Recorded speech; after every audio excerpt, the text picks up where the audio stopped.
Hello YouTube and welcome to your third Microsoft Visual C# 2010 Express tutorial. And in this tutorial we're going to be covering some simple math operators.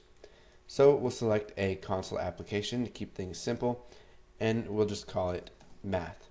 So just go ahead and press enter.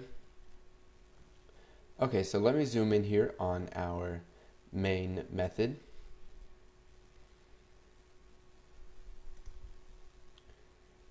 Something's going wrong here. Sometimes it disappears like that for a while. I don't know why. But anyways, let me zoom in.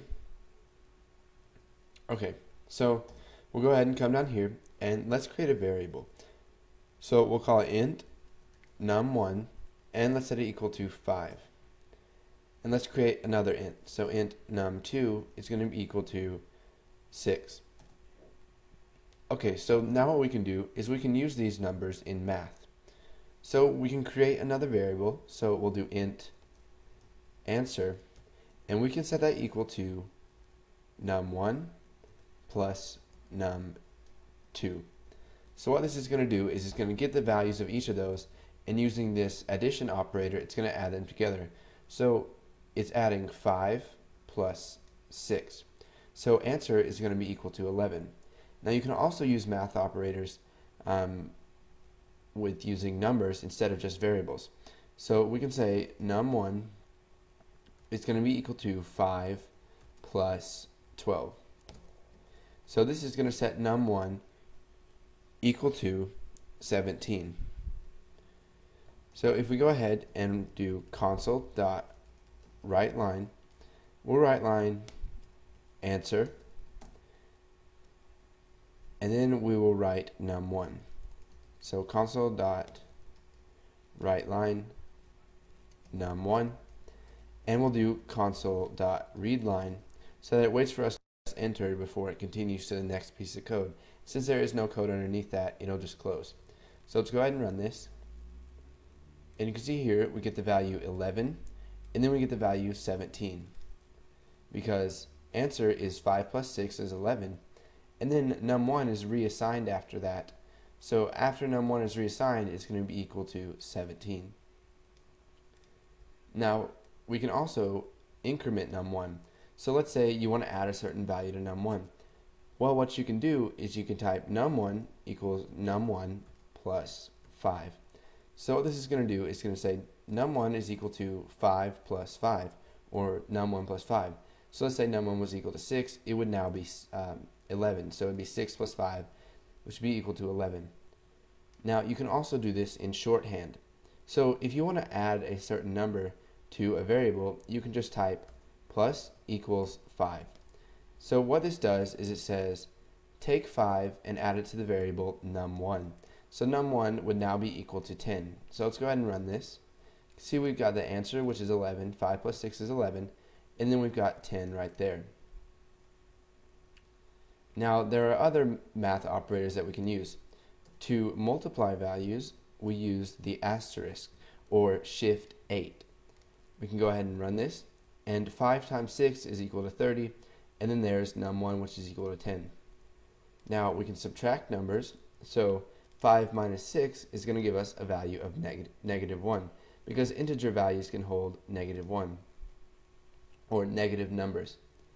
We can use division, but you can see here that if we divide 5 by 6, we're going to get a decimal number.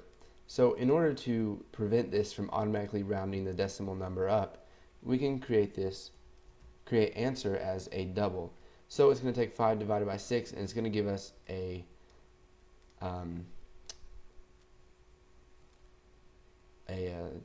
decimal value. So 5 divided by 6, or let's go ahead and see here.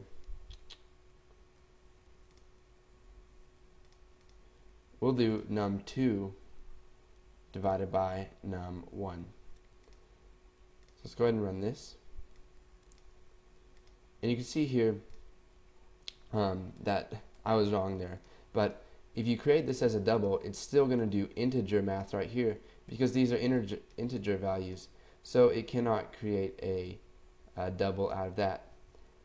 Now, you can also add double values to integer values. So any type of number values, you can add them together. So we can say double answer equals 5.5 plus num1. So num1 is an integer value, and then we have 5.5. So answer is a double value, so it should equal 10.5. Let's see here. We need to end that with a semicolon. So you see here we get 10.5. So any type of number data types, and if you looked at the chart that was in the description of my last tutorial, you could see all the different data types, the primitive data types in C#. So we can add ints and doubles, and it'll still give us a valid number. Now, there's also what's called modulus. So modulus divides numbers and then gives you the remainder. So if we divide 5, or let's divide 6 by 5. And to use modulus, you do shift 5 or the percent sign. So it's going to do 6 divided by 5 and give us the remainder.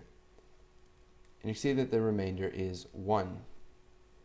So let's go ahead and do another demonstration of this. So if we do 25, or let's do 4 and then 25.